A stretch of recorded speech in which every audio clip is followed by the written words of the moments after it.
Welcome to the NBA Coast to Coast podcast brought to you by thelines.com. Coming to you from the West Coast, Josh Lander, joined by Nate Weitzer. He's on the East Coast, and we've got some looks here for Friday for you guys in the NBA. Every single team in the NBA is playing tonight, and 10 of those teams are on a back-to-back after playing last night on Thursday. So lots to look at here, lots to uncover. We're going to be talking about some best bets here with sides and totals looks for you guys, little same-game parlay as well, and then we also have a player prop video for you as well. So we're bringing both of these episodes to you each and every day so you can kind of look at the sides and totals, look at the player props with us, and continue to follow along all season. Also want to make sure you know it's Friday, which means we've got that email newsletter that's coming out to you guys right now, all those of you who are signed up. And if you're not yet signed up, you can check out the description of the video and get that link to the newsletter. So you're signed up every week. That has everything you need to know for a wrap up of the week, plus what you should be looking forward to going into the weekend. And then a bonus parlay from Nate and myself for some plus money stuff as well. So we're still up on that stuff here after about 6 newsletters, Nate. We'll look to keep it going, but let's go ahead and jump right into your first best bet here for Friday. Both of ours first best bet because, you got to find the ones that actually make sense where you can derive some motivation. It's the Clippers -6 here at Sacramento. Clippers very much playing for seeding. Kings sort of playing to hold that number 9 seed. They could lose home court advantage to Dallas, but they have a 1-game lead and the tiebreaker on Dallas, so it would have to be a full 0-2 versus 2-0 for Dallas. And they closed, the Kings do, at home against the Suns on Sunday, a team that is really let go of the rope. Dallas will be at Memphis on Sunday if they even win tonight. It's very unlikely that the Kings are going to lose their spot here. Maybe they rest a little bit. But, will it even matter? Even if they were going absolutely full bore, like these teams have gone in the opposite direction. Over the last month, the Clippers are the best team in the NBA if you just go by net rating, plus 17. First in offense with a bullet. First true shooting by a long shot. Second best defensive rating and rebound rate. 0 really drop off away from home as well. Their defense specifically is 4th against the mid-range. Huge against the DeMar Levine combo here. First against three-pointers. First limiting O-Rebs. Zubac is questionable here, and I guess you'd worry a little bit if he doesn't go. If Norman Powell doesn't go, who's another questionable tag, I'm a little less worried. But when they have those two guys and Harden and Kawhi out there, the Clippers are just like, it's the best lineup in the league, right? It's the best 4-man lineup, absolutely eviscerating people. The Kings, they got a nice little road trip out east, against some teams that weren't necessarily trying. They've still lost 6 of their last 8 against Western Conference playoff teams. They're 3-5 their last 8 at home with the 3rd worst defensive rating in the league, and just shut down Malik Monk for the year. Without him, they're 3-12, score 7 fewer, 2 fewer assists per game. You need assists really to beat this Clippers defense. They have the 2nd lowest assist to field goal ratio in the league in their last 10. The Kings do. So it's a lot of ISO ball. DeMar, Levine, like I'm saying, not a team I trust by any means. And the Clippers right now have been just a wagon. Yeah, dude, Clippers are freaking incredible. That lineup is absolutely awesome. You're totally right. You break down the numbers and it's amazing. Let me just apologize to you on air for just copying your pick because I honestly didn't even realize we were doing the same thing, rushing at the end. But I'm just going to add a couple things to you. Like, I'm okay doing the fishiest of fishiest things that I could think of here on a Friday with 2 games left in the NBA for all these teams. And that's just put together the money line favorite parlay because I'm going to take the Clippers. I like their money line here. This is probably the sketchiest one. And then Indy, LA, the both LA teams, let's say, right? The Lakers and Golden State. So you got the Clippers game covered. Appreciate that. One little caveat I want to share there is be careful with Norm Powell. I know a lot of you prop bettors are going to look at Norm Powell and go spot up shooter versus the worst spot up defense. A guy that, at 17.5 points, this is low, even when he plays with Kawhi and everyone. It's actually not that low. If he doesn't get like 34 minutes in this game, I don't think he's good for 20 points. That's then the correlation for Norm. So I just wanted to put that little disclaimer out there. Sometimes it's good to know what not to bet just as much as what you should be betting. But that's from that game. The Indiana money line here for the Pacers, it's just about who needs to win, right? That's what we base these money line bets on. The Pacers still have a shot, Nate, at 3rd because my Knicks are just floundering, just drowning, man, with the last couple of games of the season on purpose to a degree. You don't play OG and you don't play Josh Hart. That's going to happen. You're going to lose a game against the Pistons. And that has opened that door just so slightly for the Pacers that if they win out and the Knicks do not, then they are able to take over third place. And third place is huge because as good as the Pistons look, do you want to play the Pistons in the playoffs or do you want to play any team that has Giannis Antetokounmpo on it? I would rather take any team that does not have Giannis on it rather than have to play Giannis in the playoffs. So obviously the 3 seed is important for them. They're playing a Magic team that is sitting everybody because they don't need anything. The only guy playing is Corey Joseph. The Cavs almost actually took the Pacers last night, which is a little bit of a reason that I'm scared to take a spread for them playing against the Magic backup, but that should be a blowout all intents and purposes as well. And then the other game here for the Lakers, they need it. The Rockets are sitting everybody, same concept. I don't like these teams to cover against spunky guys like Cam Whitmore, Reed Shepherd.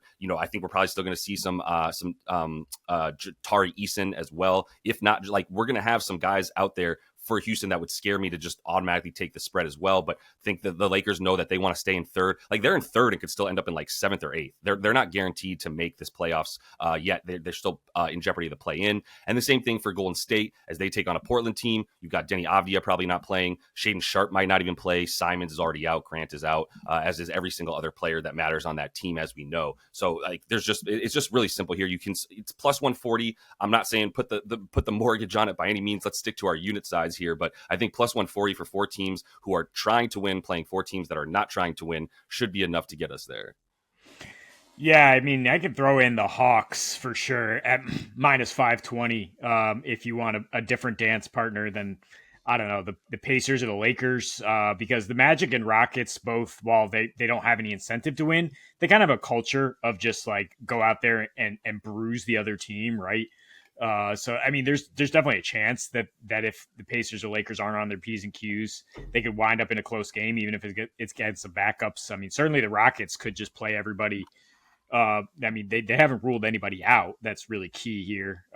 And they could just be like, you know what, let's just go out there so Ime can talk shit to Luka and LeBron and spoil them a little bit. So yeah, I think the Hawks are a very safe pick here, with the 76ers almost guaranteeing a loss at home. And the Bulls, so I'll just segue into that, which I'm not necessarily taking. There's no value to adding even a Bulls adjusted line here as they're minus 17, but Josh Giddey is still getting plus money for 10 dimes. And I mean, the man is handing out dimes like candy. I'll put a little sprinkle on triple double, which is plus 240.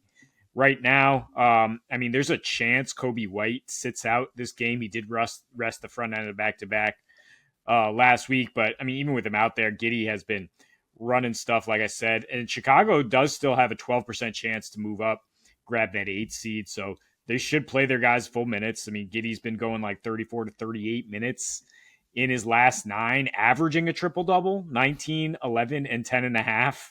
And in that span, he's 7th in the NBA in drive with the 5th most passes, 3rd in potential assists, 2nd in total passes behind only Jokic. And he has a relatively low assist to pass ratio because they've played some really good defenses. Like he's gone 10 plus in 4 of his last 5 overall. 4 of those teams are top 10 in defensive ratings since the All-Star break. Like it's just been like really tough stretch of matchups, and he's still putting up these numbers. Like to get a triple-double against a slow-paced Heat is incredible. 11 assists in 4 of his last 5 at home. He's averaging 80 passes per game in those, creating 23.5 assists, points per game there.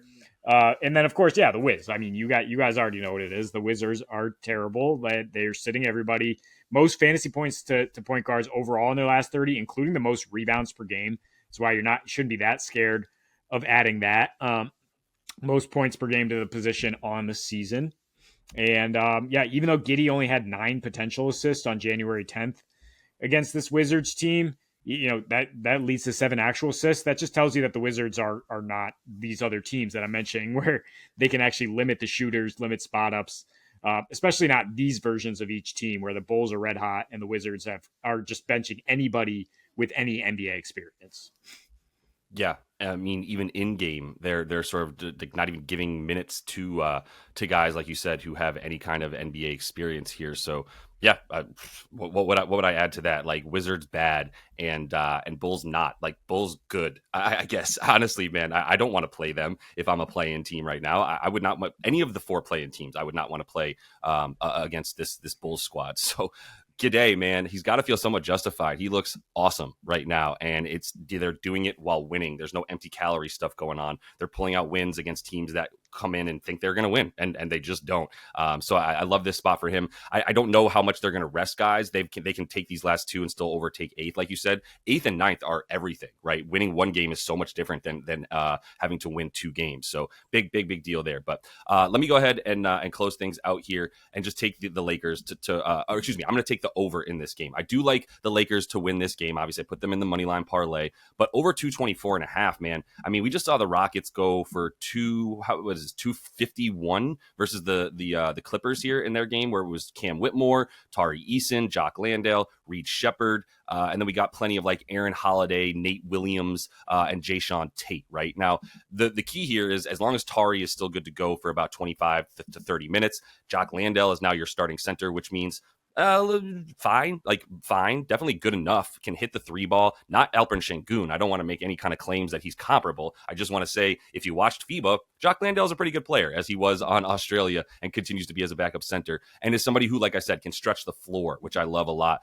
for the way that this offense plays. So this team looking at about 101.5 pace with the lineup that they have here. If they start the same guys, Jalen Green probably going to get the sort of pseudo start once more just to play 15 minutes and then come out so that he's eligible, I guess, or he just wants to play all 82, I think is really what it is, because I don't think he's making any all NBA anything, right? We know that. But then Reed Shepherd as well, offensive-minded young point guard, went 6 for 10 from 3 in that game against the Clippers. So I think there's going to be a lot of points here, and that would be how this Lakers team falters, obviously, if they do lose, is that they just get into this shootout with this team and then they're kind of donezo. And honestly, I don't think they're going to have a choice, because all these guys, including, even if we see some, like I said, Nate Williams, Jayshawn Tate, Aaron Holiday, these guys play at a very fast pace. They all have individual paces right around and above 100, because especially Jayshawn Tate, which you would not imagine. You'd think he'd slow the game down, but this guy, as soon as he gets a rebound, is looking to go, and he is crashing, most importantly, the offensive boards, right, and trying to extend those possessions, which they did against the Clippers with a nice second chance point right there as well. And that's really just what this comes down to, is the pace for this team going up against the Lake Show team that is now going to have a lot easier time scoring on a team that doesn't have Dylan Brooks, Amin Thompson, Jabari, etc. Right? So now we're looking at a team that without all those guys, these lineups, any lineup that doesn't have one of those 5 starters or 5 rotational players in there for Houston is looking at like a lot worse defensive rating here, especially this 5-man starting lineup. Like I said, put it in. They played about like 48 minutes together on the floor this season with those starters that I just mentioned there for the Rockets: Cam Whitmore, Eason, Landale, Jalen Green, and Shepherd. But I actually replaced Jalen Green with Aaron Holiday, who got a lot more of those minutes. And you look at that team, and they are looking at a 119 defensive rating in their time and about a 122.5 offensive rating. So that's really what I started with, to go, well, how do these guys play when they play together? And then you do a little bit more digging and you go, oh, okay, yeah, this is great for pace and points. So love this over in the low 220s here. Yeah, certainly if we see the same kind of Rockets lineup as against the Clippers the other night. I mean, as of now, all we know is Şengün, Jabari, and Fred are questionable. So there is a chance that they have both the Terror Twins out there in terms of Amen and Tari, that they return and maybe do a pretty good job defending, in which case I would look at maybe a Luka under at 30.5 points, coming off the letdown against Dallas. We'll see how it shakes out. But even if it is Amen like being kind of the focal point of the team, like that's usually a very fast-paced, high-scoring game. Even though he is a good individual defender, it just gets out and starts running. So could still be an over, even if that is the lineup. But if it's the same thing we saw against the Clips, then it should be just kind of an offensive game. Yeah, I guess this furthers our point that you need to be staying on top of the injury reports, because Jayshawn Tate, in the time, is now out. Is now not playing, and Amin is off the injury report. And last night, Amin was on there for a minute, and Jayshawn Tate was not. So things are fluctuating for sure, but great. Like, put Amin back out there, just keep that pace higher. Would rather have his offense than Jayshawn's anyway. But that's all the time we have for you in Best Bets. Definitely make sure to subscribe to that channel. Check out the player props episode we have up alongside this one. And until we see you next, happy betting.